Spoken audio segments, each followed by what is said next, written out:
After graduating from the University of Notre Dame, Brian returned to his hometown of Buffalo, beginning a career as a designer and art director that has included stops at many of the region's top ad agencies. He's a creative leader, a strategic thinker, has been an adjunct faculty member in the design department at SUNY Fredonia, as well as a frequent guest lecturer at area colleges. Grunert was recognized by Business First as one of Buffalo's 40 under 40. Today, leads a team of award-winning practitioners while making it a priority for White Bicycle to give back to the community through in-kind work. We do have a few things in common. Brian's a bass player, I'm a bass player.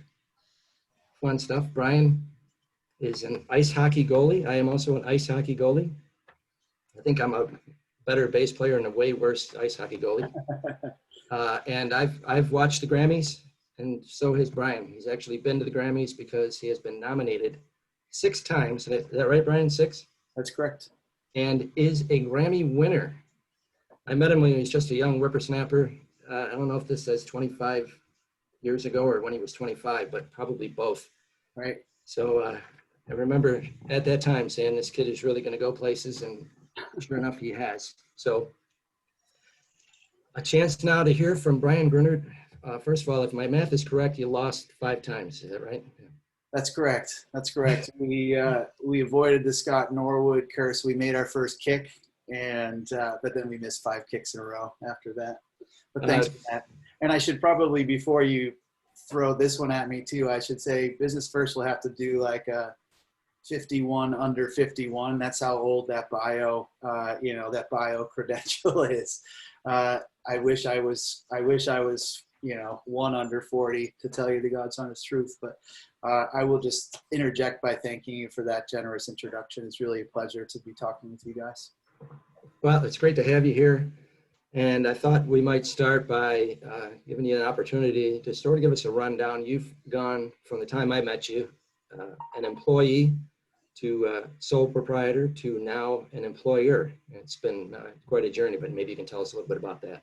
I would love to. Yeah, I would say, I think those who have mentioned my mom so far in our conversation today, I did kind of grow up in a marketing environment. I joked maybe when some folks were on, but before others were on, that I used to do, focus group verbatims for my mother in high school, and, listening to tapes. And I think it was sort of curious to me then, but I didn't go to school to be really in advertising. I wanted to be business and psychology. That was as close to what I had figured, but I'd always been inclined towards visual arts and ended up becoming a graphic designer that way.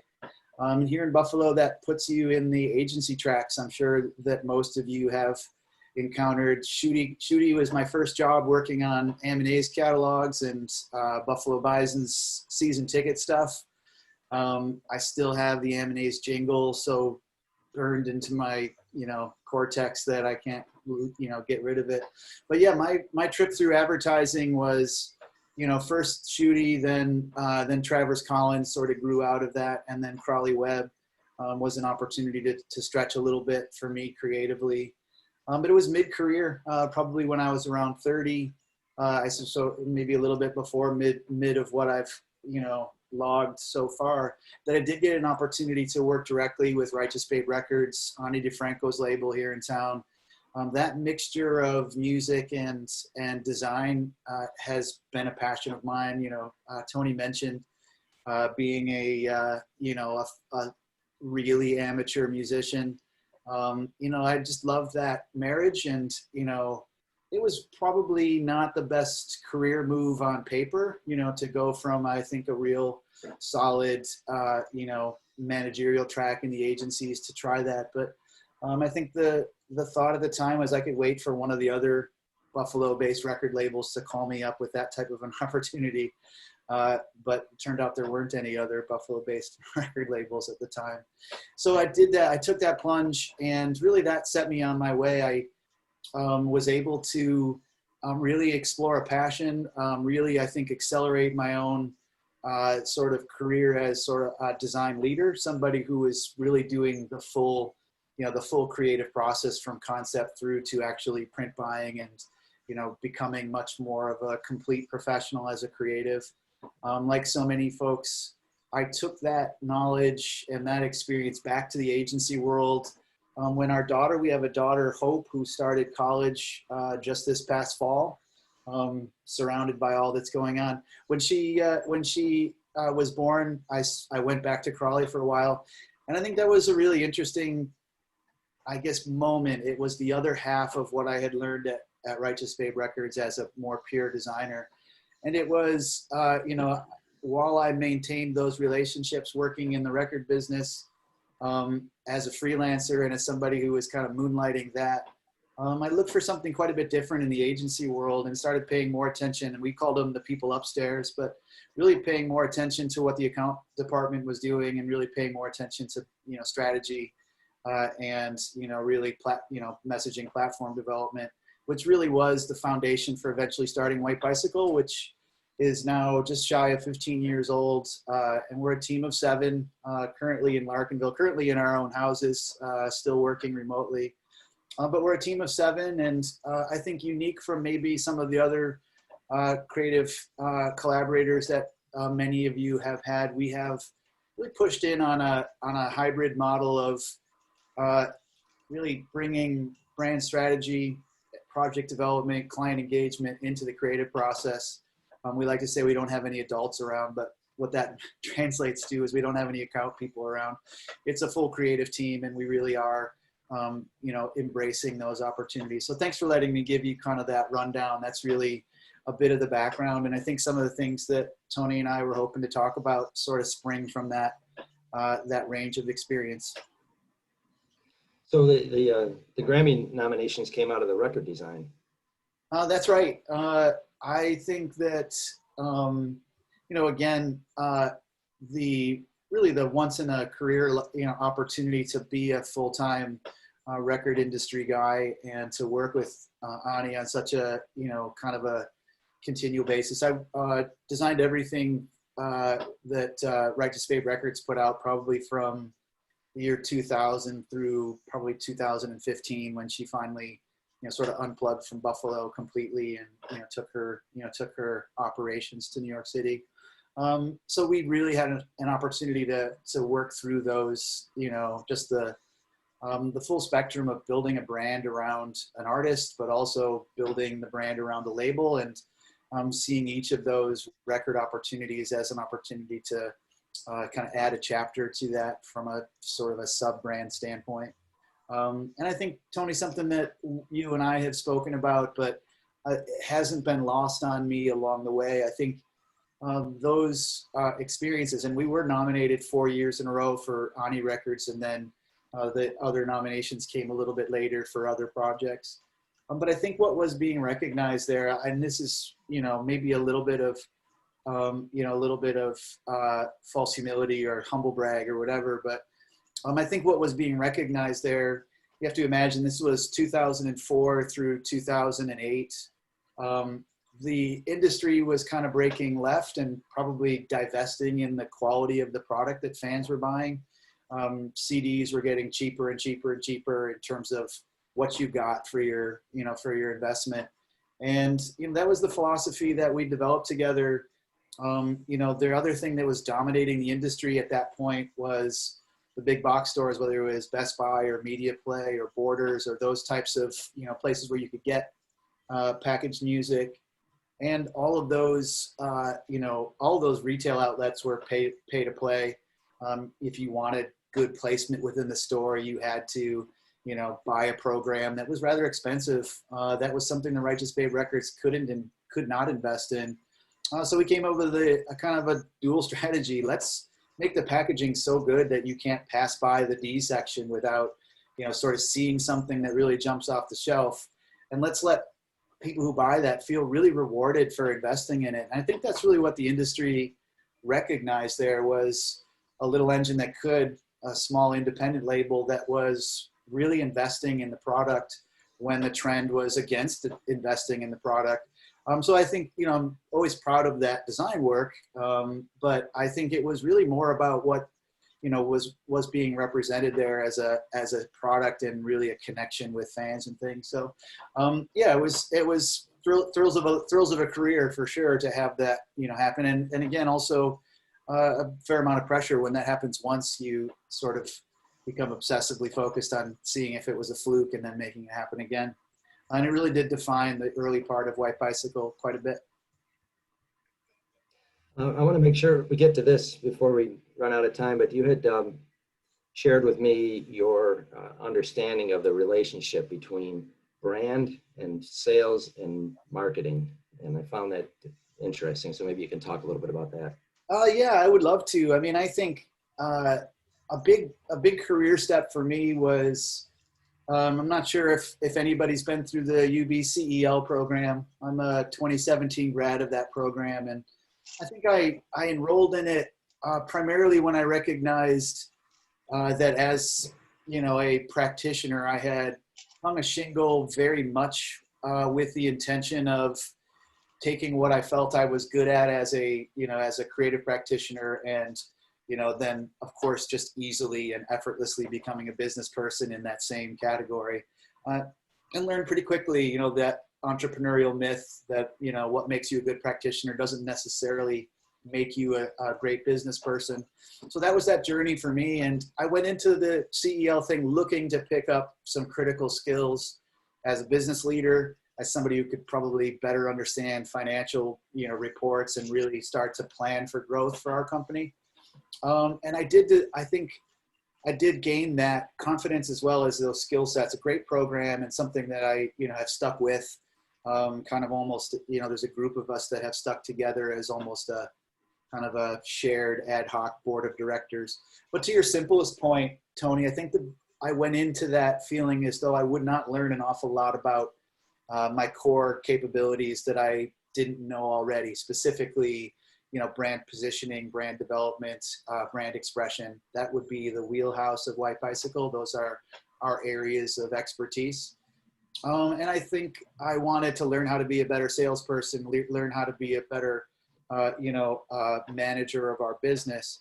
What I discovered along the way, I think, is something that, is common amongst, many of us in these fields that overlap. You'll hear folks focusing on marketing as, sort of a pursuit towards sales, and sales as something that, exists kind of in its own entity. And I think that dynamic exchange or that dynamic relationship between brand as the platform for messaging, sales really as the culture or the process that a company is actually using to drive their sales, and marketing very purely as the tool that is essentially, fueling that sales process.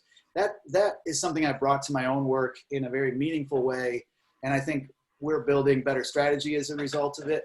We are also influencing our clients, I think, behaviors a little further upstream, and helping them recognize when the deficiency is less that they don't have a, really strong marketing program, but rather that they don't have a sales process or a sales culture that is actually putting marketing to task. And that really has driven a lot of what White Bicycle is doing in terms of seeing our work maybe moving a bit further towards strategic planning, and having brand positioning really, working in a way where that messaging platform is directly linked with what we're trying to accomplish with our clients on a sales objective standpoint. I've always thought of marketing as, you attract, marketing are the ones that wait for it to happen, right? You just see, I'm going to buy beer this weekend anyway, so sure, which one do I buy? And sales is when you have to sort of go after it. Like, if it was cybersecurity, it's the kind of thing people don't wake up and go, I got to get one of those, Sure. Somebody has to go out and push it out to them, explain to them why it's important, so.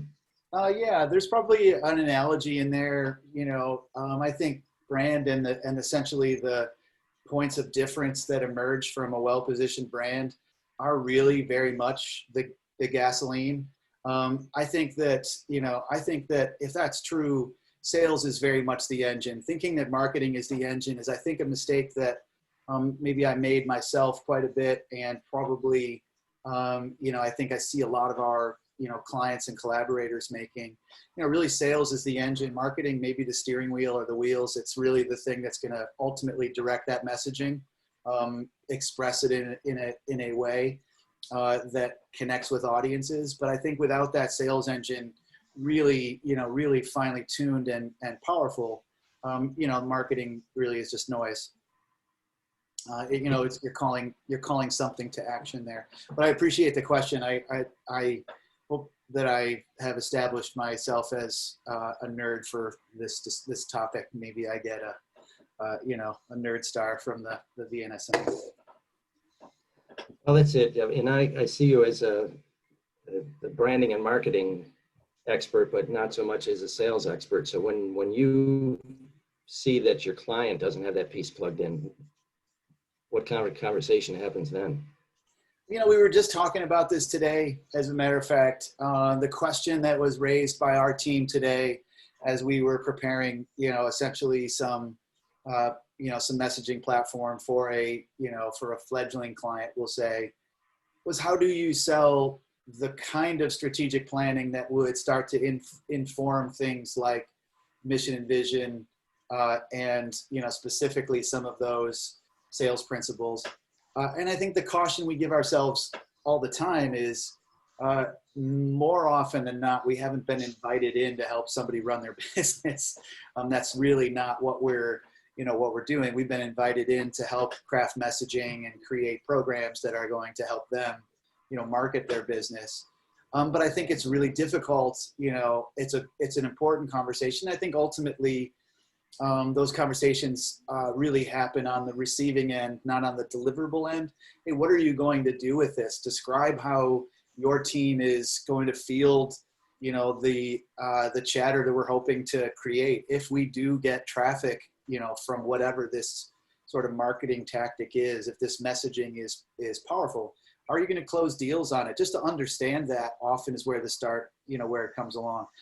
In other words, making sure we have asked the right questions about how these marketing tools or these marketing programs are going to essentially drive traffic, and what they're going to do with that traffic. If they don't have the answer to that second question, the conversation starts itself. I don't know what we're going to do. We just knew we needed to do some marketing. So I think having a real understanding of how that loop is closed is something that, I think, is again, something that can be realized just by asking the right question. You talked about doing some agency work, and then you went out and got to do the really fun stuff with Donnie DeFranco and do the record work. And then it sounded like you might have gotten to a point where you said, well, I got to pay a few bills. I don't think the landlords still aren't accepting Grammys as a payment for rent, right? Not as far as I should ask. That's a great idea. Only 1 month, that's it. Then they got to come up with another idea. That's right.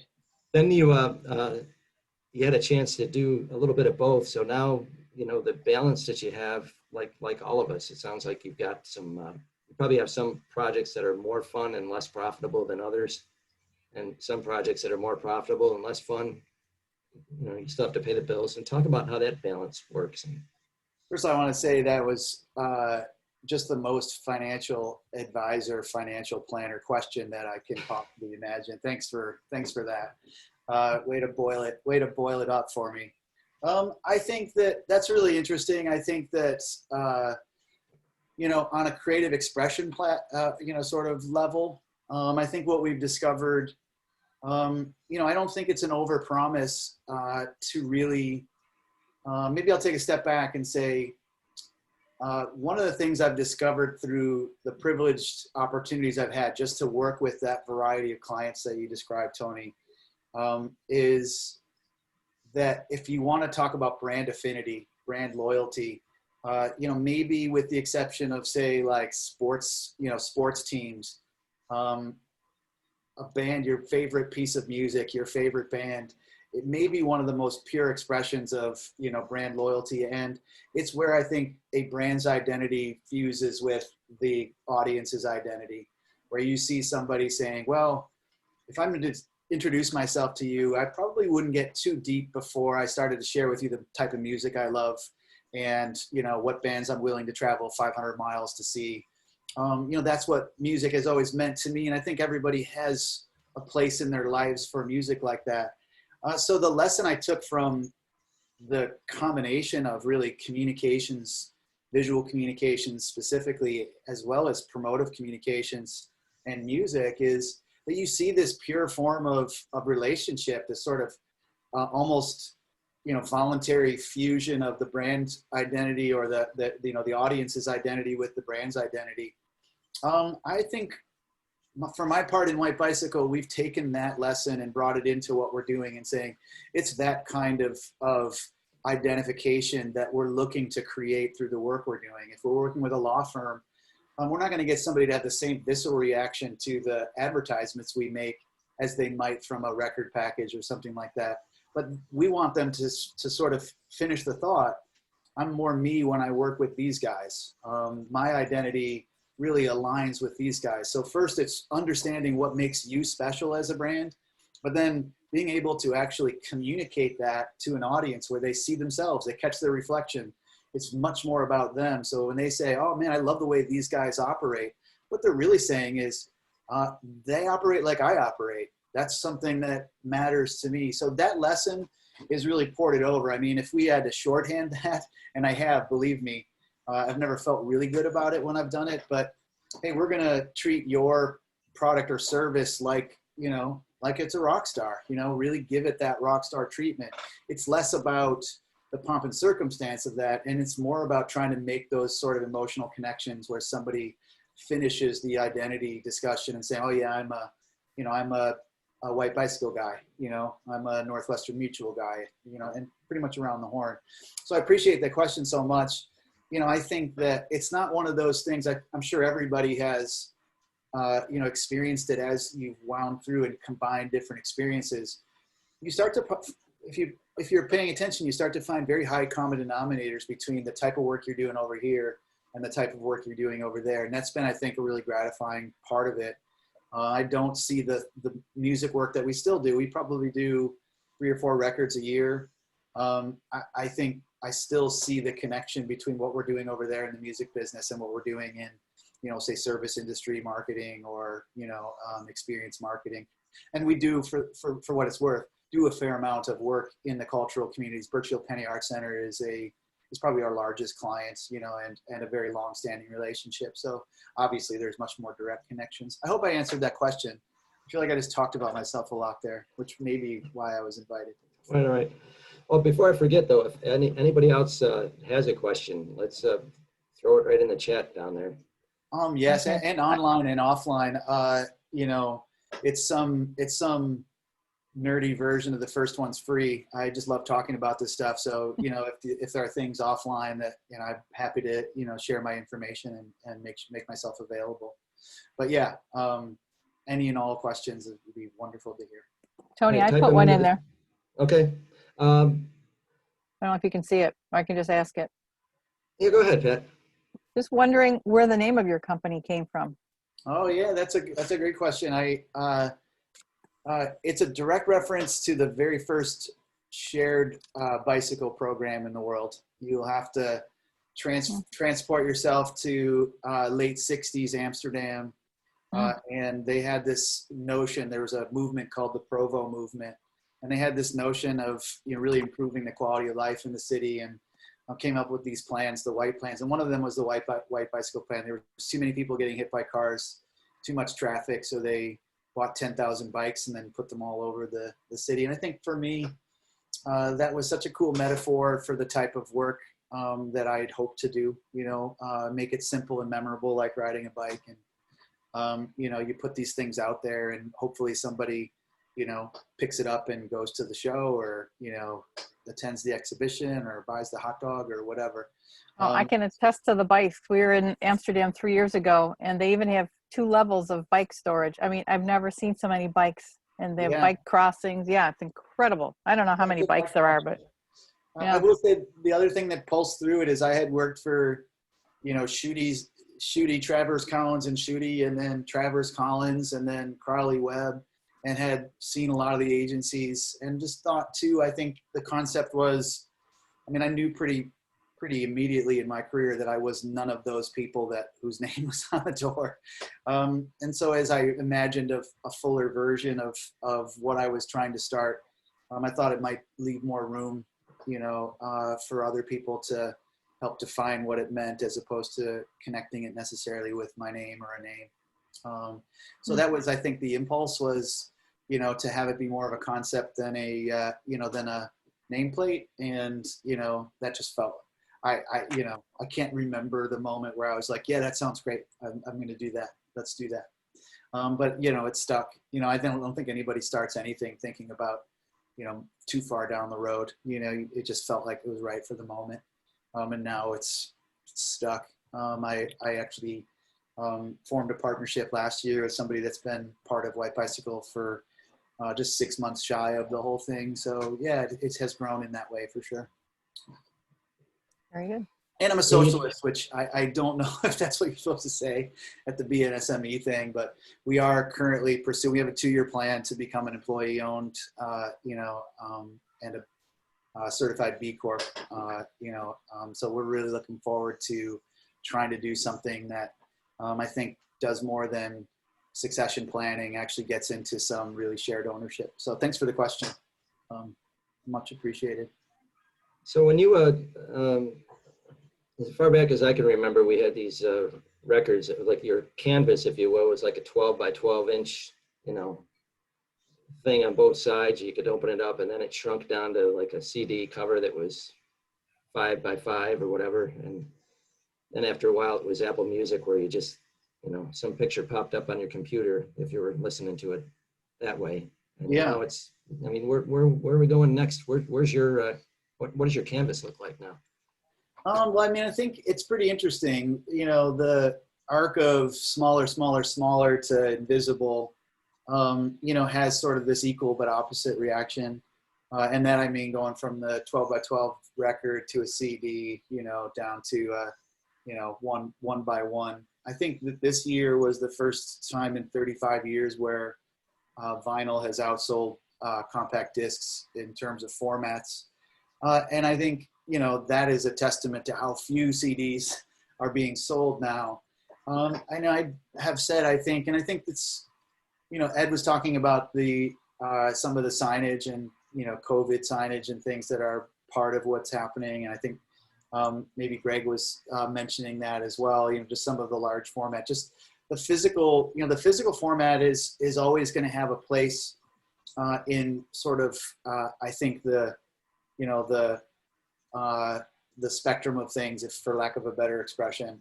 And I think that, when we look at what vinyl means to record collectors, and I'm a record collector, I, returned to buying vinyl maybe 4 or 5 years ago because it felt like it was restorative of the experience. So much of my favorite music had just been, relegated to almost audio wallpaper. I clicked it on iTunes and listened it to in the background and had this sudden pang of guilt that I had taken a masterpiece record and just reduced it to sort of a passing thought. And that really was like, yeah, I really pined for that, like, experience, the beanbag chair experience of being able to flip through the liner notes. I think that is that equal but opposite reaction. I think that people are looking for meaningful expressions of their love for a particular band. And if they can find it in a, in a $20 item versus a, $1 download or whatever, I think that for some people that's really important. It's a big part of what happens there. Creatively, it's great. I think it's the best combination. It's a smaller quantity at a higher level of production value. I think it's a great time to be a record designer, to be honest. There's just a totally different priority and a totally different matching of volume and production quality. But I kind of scattered the thought. I was trying to make the bigger picture. I think I look at, in an increasingly digital age, I think if anybody has paid attention to, say, like Oxford Pennant's success here in Buffalo, I think it's because people want to touch things. They want to just have things that, really physically represent the way they feel or how they think or, what they believe in and stand for. And so I think that that's been a really interesting piece. And I think we'll see it in other places too. I think that hopefully there'll be some swing back on the social. I'd love to see fights on, Facebook posts replaced by some kind of a speaker's corner, downtown where we can have proper dialogue around political issues and things like that. I'm not going to count on it, but eventually. Yeah, then you'd have to show your face. That's always tricky. That's right. That's right. I think, just as a little insert, if anybody wants to pick this up and run with it, I would encourage it. If anybody has the technology wherewithal to create a plugin for Facebook that kicks any contentious Facebook thread immediately into a moderated Zoom debate, I think that would be awesome. Absolutely awesome. Where you could mute the person who is speaking past their point. I think they should do these presidential debates on Zoom. Have somebody be able to say, yep, sorry, 30 seconds up, mute. Anyways, that's a free one. Whoever wants it, take it. There you go. Free idea. The title of the talk, somebody came up with it, is Keeping the Wheels Turning. White Bicycle, Keeping the Wheels Turning in 2020. So I guess you have to answer that question before we're done. What's going on now? Are you asking Tony about White Bicycle specifically, or are you asking about branding in the age of pandemics and COVID, or both? Or well, I know you. I feel like you just formally got the company put together at the end of last year, so you just barely. Yeah, that's part true. White Bicycle has been incorporated for most of its existence, basically as my entity. The idea of the shareholders agreement was a mid last year situation. So I bet you Kyle, my partner, would have a very different answer to that question. He bought into a company, maybe half a year before the first poop hit the fan, I guess, for lack of a grosser way of putting that. But I think I don't really look. I haven't looked at it too much from an entity standpoint. That really hasn't factored in. I think, as a matter of fact, I feel very fortunate that as we've gone into this, I do have a partner. It was a very strategic, relationship where I'm very, I think cerebral and maybe a bit more gray. He's very black and white, really matter of fact, and quite a great decision maker. So I don't think I could have gone through this without losing my mind. I think without that good foil, somebody who really balances, I guess my way of looking at things, and probably vice versa. I think that there's been need for some big picture, in all of this. I think for us, I don't know how y'all felt about it. It was, there was a clear moment, I think, somewhere around March 18th or so, where I think everybody said, holy shit, this is actually real. And I think for us, we had won a really nice piece of business on Friday, the 13th, I think it was. Let's get started beginning of the week. We put together the, kind of kickoff email, the starting email, sent that over the wall on Monday, and got an immediate response that just said, yeah, we're putting that straight on hold. And it was a tough win. And it was one of these things where you just suddenly realized, oh yeah, this is going to be a while and be very different. So, I mean, I'm not telling you all anything you don't know. I joked with you probably that y'all have me to thank for the, for the pandemic. It was sometime last fall where I said, hey, I think what White Bicycle really needs is just a couple of slow months where we can take ourselves on as a client and really get some of our self-promotional work underway. And this is not what I had in mind, but we would have been idiots if we hadn't done exactly what had been legitimately wished for. So we started really multiple initiatives, one in terms of self-promotion, one in terms of really just clarifying brand, one in terms of really deputizing and doing, as I maybe advised off the top, this notion of taking a clean look at our sales culture, internal sales culture, and actually trying to deputize a young team that has their own circles of influence and tons of energy and wants to, help build business. So we did a lot of that in a very, sort of organized way. And I think now sit at a point where we're, bringing some of those things together in terms of straight initiatives. I think that the big thing that we had to come to grips with is that, brand in this age of COVID, I think so many services at this point have to take a good long look in the mirror and really ask themselves, did I just suddenly become a luxury item for a big chunk of my target audience? Are people going to be looking at their marketing spends? You know, are they going to be looking at something like, you know, rebrand, and think very long and hard about whether now is the right time for that? And I suppose there's a number of ways to look at that. I think one way is to say, well, this is an opportunity for us to differentiate ourselves quite a bit. I think, you know, it's an opportunity for a, you know, middleweight like us to maybe see ourselves taking on some fights in a, you know, higher weight class, you know, maybe go after some agency work that might be in normal times a little bit out of our, you know, out of our stretch. But I think it's also an opportunity for us, you know, to really differentiate ourselves, and what is so important about getting brand right when there are limited resources and when there is a much more, you know, I think scrutinizing audience trying to decide, hey, where am I going to spend? You know, restaurants are always easy to sort of look at. Hospitality, I know there's a couple people in that industry. People will be going out to eat 1/10 as much, you know, they're going to be much more exacting about the experience that they want for that single or, you know, 1 or 2 times that they do that. So I think we all have to fight harder, you know, for what we're going to get in those exchanges. And I think we all have to be more articulate, and maybe hopefully this is where White Bicycle comes in. Be more articulate about why us, why now, why should you, you know, in a much more competitive moment, you know, choose us. So I think those are a couple of things. One tool that we have been using with our clients that I would add, I think it was very relevant, you know, maybe 3 or 4 months ago, before the world started to kind of get back on a track.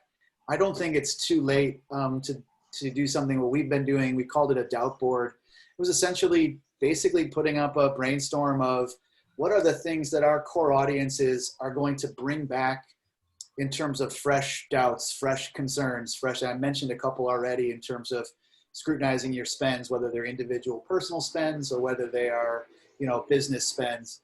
You know, what are those barriers to kind of re-entry, and, you know, how can you start to message around, you know, or a message over those barriers, you know, start to come up with ways to say, well, somebody's going to be more skeptical about eating out. What messaging can I deliver to somebody under those circumstances? Somebody's going to be much more scrutinized. They had to lay 3 people off. How are they going to, you know, spend, you know, $10,000 on some kind of a marketing investment at this point?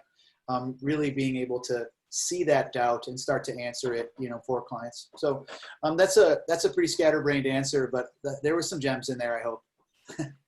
Well, yeah, I heard you had the, you know, the courage to say when business stopped, we're going to sharpen the saw. And I know that's something that you, you know, you had the shoemakers with no shoes for a long time as far as your own marketing plan. So no doubt. I see Fran had her hands yes, raised. Fran. I had a question that was similar to Tony's question, only a little bit more broad question. You had mentioned that Anita Franke went to New York City, took her business kind of and went to the big city. Yeah. How do you see, do you see Buffalo as being kind of a place to grow up and then leave? Or is it, and then of course now with COVID, may it be a place where people from the big city say, wait a minute, that was, maybe we don't want to be in the big city anymore, we want to be in a middle city. So could Buffalo be a place that people come back to because we've got the resources and not the hard cases that the big cities have? So kind of speak to that. Those are great questions. I hear too, you know, and you rooted it in the music business stuff. So I will make a general Buffalo plug as part of this. I've worked with labels on both coasts, so New York labels as well as LA labels, and the folks on the East Coast can't believe how nice we are, and the folks on the West Coast can't believe how hard we work. So if either of those things are core values to you or your business, then Buffalo is an amazing place to be if you identify as somebody who's willing to work hard. I think those are secret ingredients out of market. If you have a service or a product that, well, specifically a service in this case, you know, that really does port out of market really well, That's something that I think is just true of Buffalo. I'm just 50 now, and I've experienced that over and over and over. I think that there is just a universal, sort of, kind of a type that Buffalo sort of raises. So I'm born and raised, not transplant. I did go to school in the Midwest. And I don't know, Buffalo's kind of the Midwest of the East Coast anyway. So I think that through our work, we've had some opportunities, in the past, we've done work with, the Visit Buffalo Niagara crew. But we had a 5-year engagement with the 43 North guys, really from the very first press conference through to not this past finals last fall. Well, they skipped last fall, but they skipped this year. Not since last fall, but since this would have been 18, would have been when we had matured, so 14 to 18. It was such a central premise. They had a tough time getting companies to locate, but it was such a central premise in terms of how they sold Buffalo, and I think you do see, I think a real legitimate, view of Buffalo being a great place to transplant to. And I think, especially as remote workforces, I can only imagine that what we've experienced as a world will accelerate the idea of remote workforce to a point where can you live? Where can you get a town? I mean, just, anywhere. If you're working in tech, why would you try and fight, for a quality of living in San Francisco when you could probably do the same job from here and have such a different experience in terms of what you're trying to accomplish. So I'm just proud Buffalonian, and I think it really probably depends on industry, but I think we're poised, really strongly. I think if the general economy can stay intact, I think,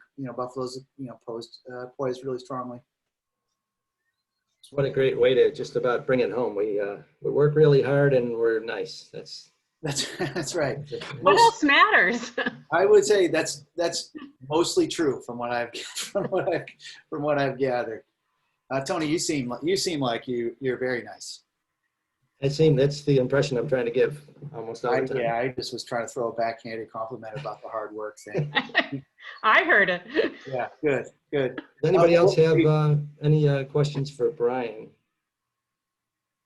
If not, I think I would just close with, so when you're at the Grammy Awards and you get your award, like who's like the coolest person you ran into when you were out there? Or you must have a story.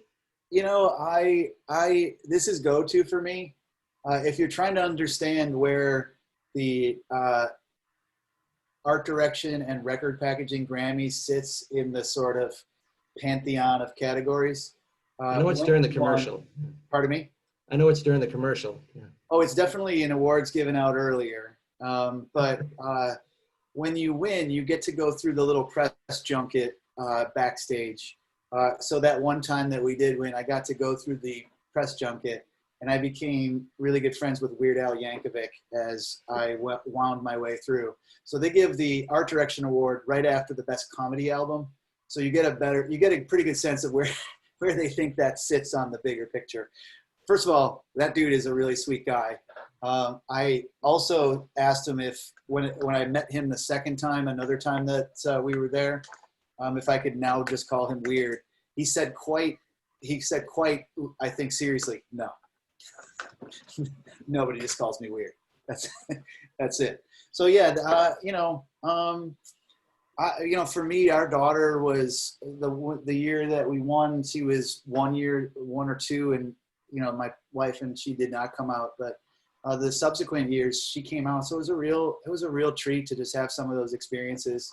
I remember one of the coolest people we met was her favorite artist, Red Grammer. I don't know if anybody's got kids or grandkids who knows who Red Grammer is. He's a children's singer-songwriter. So it was little things like that where you got these little glimpses, like sort of special moments.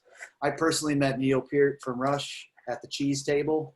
Long story. If there's a Rush fan, I'll share that offline.